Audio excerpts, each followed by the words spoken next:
Another question from one of our subscribers. This morning lang pagising ko, sinagot ko siya. Ang tanong niya, kung alin daw ba ang, sa tingin ko, based on my experience, ang pinaka-comfortable na suspension based on the 3 cars. SL6, my previous Subaru XV, and my previous Ford Everest. Well, pinaka-comfortable, syempre, yung SL6.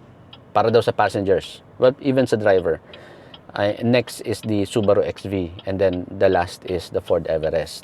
Ano ang preferred ko among the 3? Mas gusto ko pa rin, kung just strictly talking about the suspension, mas gusto ko pa rin yung Subaru XV. Siya ang pinaka-balanced na all-around na suspension. So, kapag nasa highway, smooth, comfortable din siya.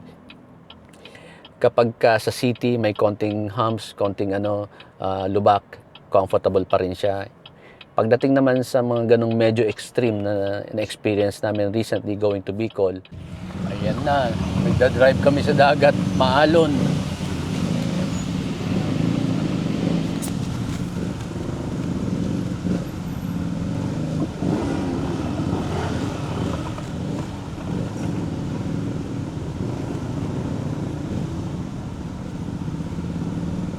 Diyos ko Lord, na medyo biglang kalabugan. Mas may laban yung XV, mas may konting tigas siya para lumaban sa mga ganung lubak. Okay? So, yeah. Kung meron man akong na-miss during my driving experience going to Bicol recently, yun, medyo na-miss ko yung suspension ng XV.